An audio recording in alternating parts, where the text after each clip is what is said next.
ساڵانە ئێمە کە پێشوازی لێ دەکەین هەروەکو شوێنەکانی تر بە ڕازاندنەوەی یەکەم جار پێش وەختە بە ڕازاندنەوەی درەختێک لە ماڵەکەمان کە بەوەی کریسمسەوە و بەکردنی کولیچە طبعاً کولیچە شتێکە لە ئێمە لە جەژناندا دەکرێت و هەروەها 25 مانگ وەکو دەزانن قداسەکە دەکرێت قداسەکە لە کەنیسەی کۆیە دەکرێت و لە کەنیسەی هەرمۆتەش دەکرێت.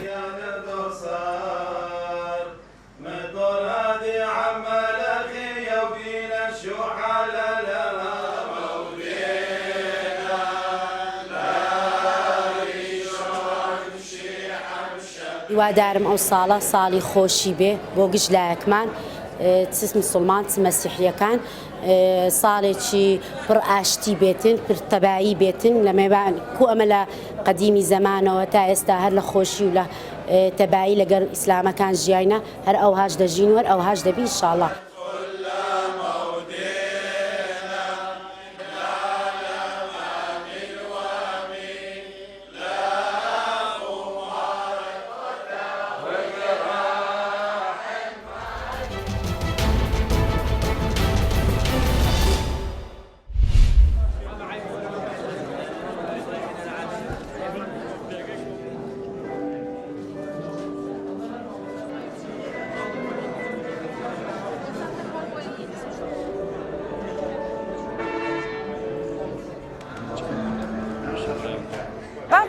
ئازایەتی پێشمەرگە ئەگا ینی پێشمەرگە ئەگەر پێشمەرگە نەبێ کوردستان بەم حاڵەتە ینی بەم کاتی ئێستایان نەگەیشت پارچە پارچە ئەبوو وەک لەوەی کە ئێستا چۆن پارچە بە هەوڵەیەن بۆی یەک بگرنەوە ینی سەرکەوتنی زیاتر بەدەستێن.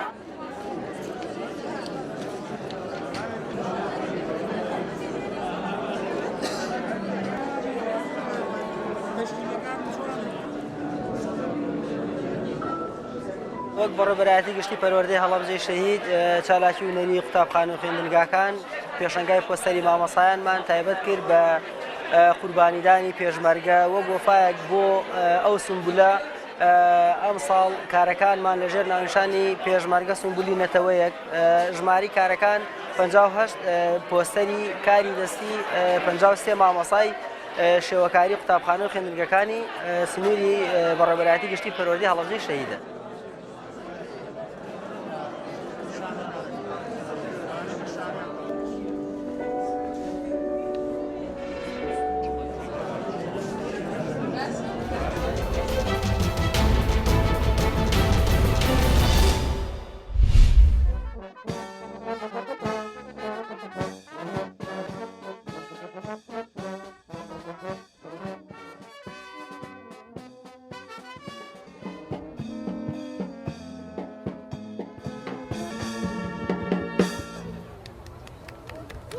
На сегодняшнем мероприятии собралось около 90 Дедов Морозов. Цель — подарить людям радость перед Новым годом. Так как снега нет, у людей, соответственно, новогоднего настроения практически нет, мы решили его поднять. Очень многие фотографируются, и все счастливы.